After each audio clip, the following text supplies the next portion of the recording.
Running should not be painful. Today we are going to talk about how to avoid running in pain, why you shouldn't run in pain, and how to make sure that your running is pain-free and you recover properly from training sessions. Here at Coach Parry, we get thousands of athletes that come to us and they are running in pain. Is running in pain normal? And the answer to that question is no.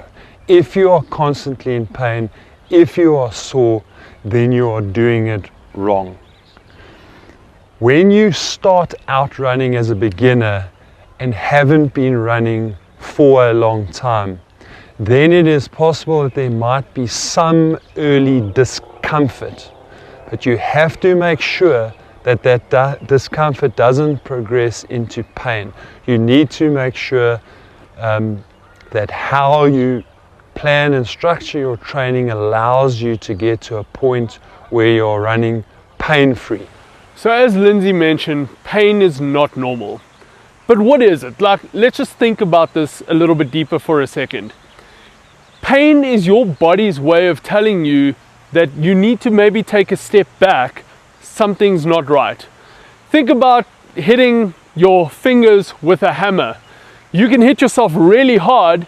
That pain you're feeling from your finger tells your brain, don't do that again. Not a good idea.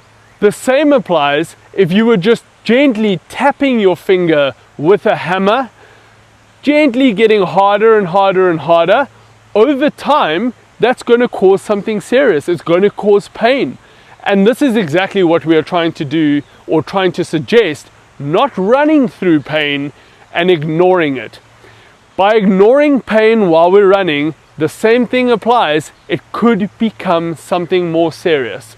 It could mean you then out of running for some time, be it with a more chronic injury, a stress fracture, those kind of things, that then really lays you off. So where you think you're a little bit scared to maybe lose 2 or 3 days now, you could lose 6 weeks down the line because you've chosen to ignore the pain that you're feeling without actually having it checked out, or without really just resting and seeing if it does go away on its own. So remember, pain-free is important because pain can lead to injuries. One of the aspects that will really help you when we're talking about running in pain and constantly feeling like you're sore is to incorporate that, or to make sure that your recovery is really, really good. So how do we do this? This is how we're talking about your recovery within your training plan. And the second aspect is to how we recover in and between races. And Tutu's going to touch on that in just a little bit. I'm going to talk to you about recovery between your sessions or within your weekly kind of plan. Okay, and so we know we've spoken a lot about recovery and how we get the benefit to the work that we're doing in our recovery sessions, but this is also an aspect to allow you to, or to help you to not have to feel like you're running in pain all the time. Let me give you an example to really explain what I'm saying. On this weekend just gone, I did my second last long run before my marathon that's coming up, and felt my calf was a little bit tight after my session. Sunday it felt okay while I was walking, went out again, did my Sunday session, and then my calf was getting really, really tight and felt a little bit niggly, but towards the cool down of that session. And so I stopped. Monday luckily was a recovery day, but I would have taken that day off anyways.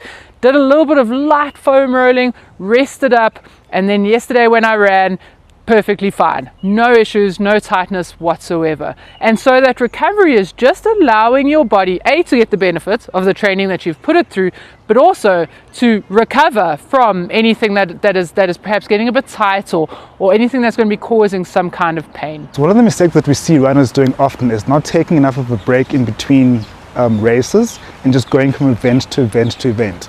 So when you train for, say, a marathon or an ultra marathon, it's easy to know that you need to have a rest because you're tired and your legs are sore.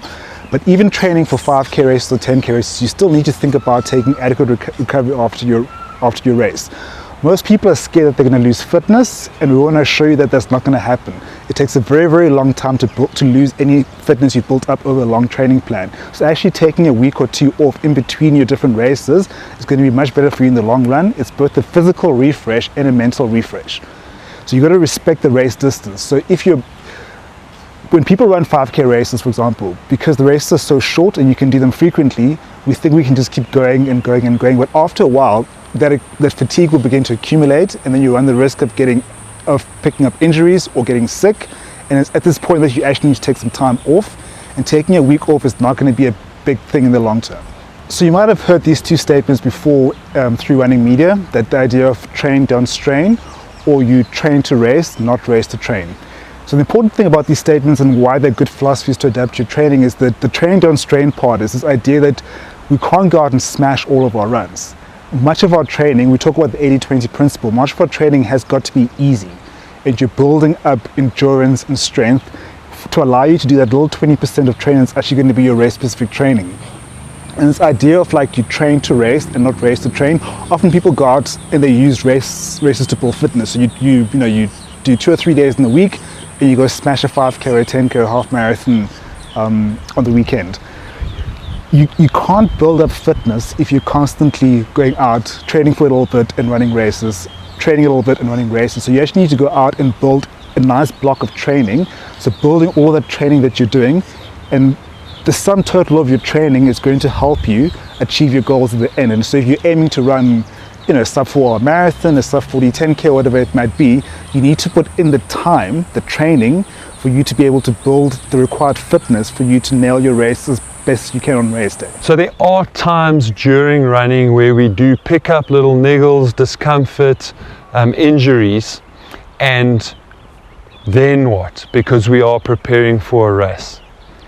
The important thing is that we can probably continue to exercise using cross training if it does not cause the same pain or discomfort that you're getting with your running. Now, cross training means that we're going to be doing some form of cardiovascular exercise like swimming, like cycling, like elliptigo, non-impact forms of cardiovascular exercise that will allow you to maintain your fitness, but very importantly allow your injury or discomfort to settle down.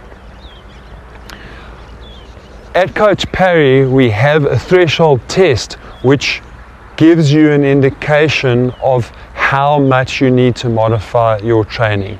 So if you have some very mild discomfort that does not progress during activity and or post activity, then you can generally keep some running, but modify the intensity and modify the training volumes, and then supplement your training with some cross training to maintain your fitness while you go through that.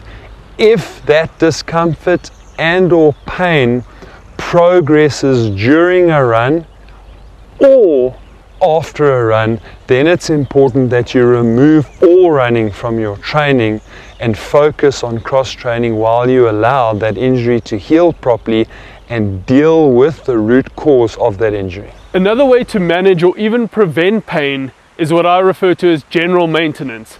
Think about this. Even a Ferrari still needs a service. The same really applies here by regular massages, whether you go to a physio or a massage therapist to get a sports massage, whether it's using a foam roller, whether it's using massage guns, recovery boots, or any other real recovery gadget and tools out there.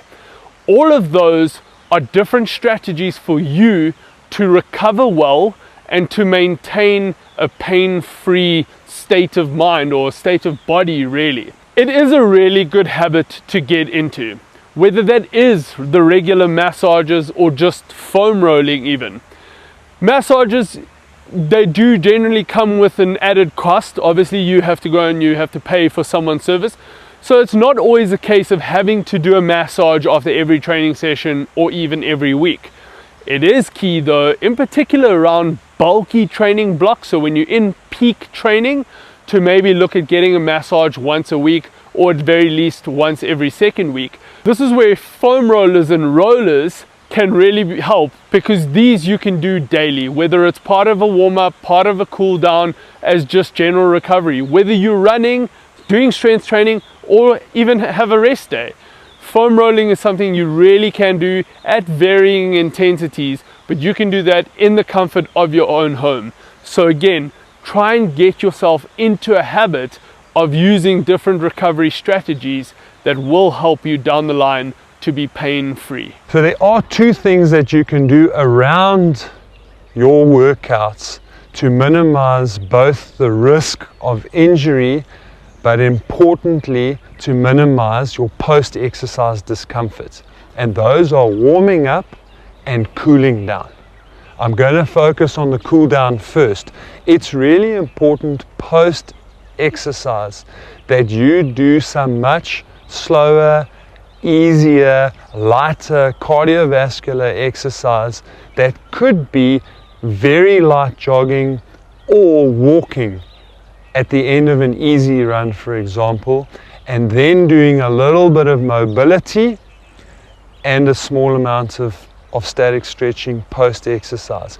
If we spend 5 to 7 minutes at the end of every single workout just slowly bringing our heart rate down, slowly bringing down our range of motion, and then working on some mobility, you are going to greatly reduce the amount of discomfort that you sometimes feel after having done a workout and then perhaps sitting at your desk or going on a drive to work, and then you climb out of your car and it feels like everything is seized up. There is one thing that you can do before your run that will make a massive difference to how that session goes, and we'll take you through that in this video.